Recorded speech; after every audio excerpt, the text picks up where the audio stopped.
Le vrai problème là-dedans, c'est qu'il y en a deux. Moi, je trouve que la première intervention de Leonardo, quand il donne cette interview où il dit Neymar doit rentrer dans le rang, je trouve qu'il a un peu fait le cow-boy, tu vois, il s'est un peu payé Neymar pour asseoir son autorité, et je pense que ça a vexé Neymar. Et je pense que ça manquait peut-être un petit peu de tact, il n'avait pas besoin de se payer Neymar à ce Ou moment-là. alors, il savait déjà qu'il n'en voulait plus.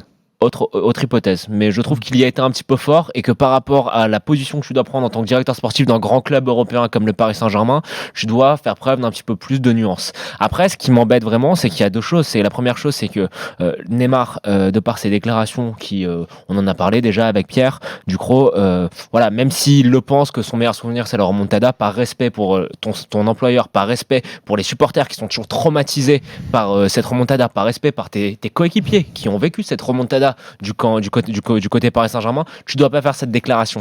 Et l'autre problématique, c'est par rapport au Qatar. Le Qatar, on connaît leur situation géopolitique qui est toujours un petit peu compliquée vis-à-vis de leurs voisins. On sait que Neymar est arrivé comme un outil de soft power en plein cœur de la crise du Golfe vis-à-vis de leurs voisins émiratis qui eux voulaient Neymar, et comme les Manchester City voulaient Neymar, une manière de faire la nique à leurs voisins qui leur mettaient un embargo dans la tronche, c'était de prendre le joueur qu'ils voulaient. Le vrai problème, c'est que là, Neymar salit l'image du Qatar, entre guillemets, parce que Neymar prend le Qatar un petit peu pour des gogos dans ce cas-là, et je pense pas que du côté du Qatar il voit ça d'un très bon œil.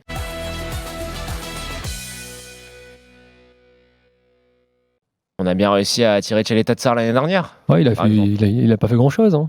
Ah, il a fait une saison correcte, mais il est arrivé, il s'était tapé la Coupe du Monde, préparation en retard. Rudy Garcia l'a très mal géré, il a lancé alors qu'il n'était pas prêt contre Nîmes. Du coup, après, il a perdu totalement confiance. Et au final, tu vois, quand il est en confiance, c'est un joueur qui a de très fortes qualités. Je pense que tu es capable, sur le nom Olympique de Marseille, quand même d'attirer des jeunes joueurs en devenir. Sinon, on a un joueur. Et t'as juste à l'image de Encham qui a dit qu'il était intéressé par venir à l'OM. Encham, c'est le genre de profil qui est intéressant. Jeune, plus-value possible, ça coûte pas très cher, c'est un bon potentiel. Oui.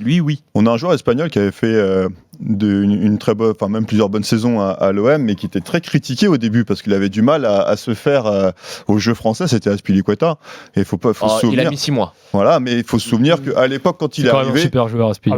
tout le monde. C'était tellement dur que ça a valu Eric Dimeco de bouffer un rat. Alors, Aspi, je vais vous dire, Aspi, il a mis de août à, il me semble, octobre ou novembre.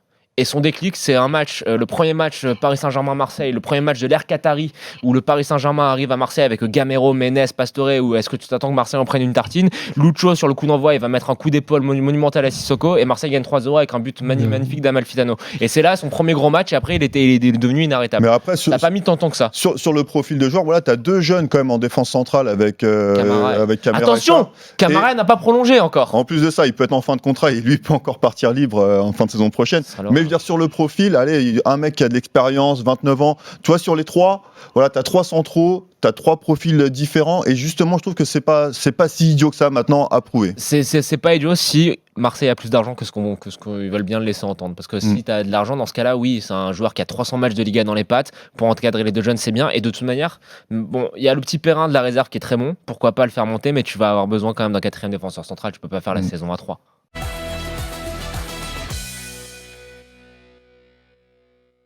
Belmadi avait coupé toute possibilité de profondeur pour les ailiers sénégalais. C'était frappant au bout de 10 minutes. Et puis Aliou Cissé était resté sans réponse. Après, c'est un Sénégal sans Idrissa Gueye, notamment, qui est leur plaque tournante, qui est leur joueur le plus important. Il était blessé. Et demain, t'as pas Attal.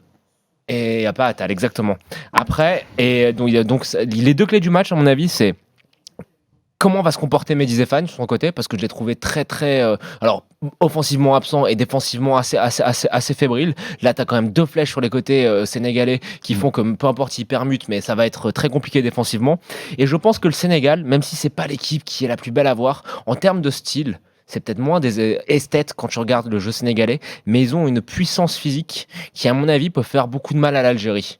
Je te dis pas qu'ils vont les écraser, mais je pense que si le Sénégal joue son jeu en étant, en mettant ce qu'il faut dans les duels, je les vois quand même un petit peu au-dessus. Je te dis pas que c'est eux qui pratiquent le meilleur football, mais c'est le style en fait. C'est juste une question de style. L'Algérie, on a envie de les voir gagner parce que collectivement, ce qu'ils ont fait, c'est fabuleux. Il y a l'histoire, il y a le groupe qui vit autour de Belmadi. C'est une belle histoire. T'as envie que ça aille au bout.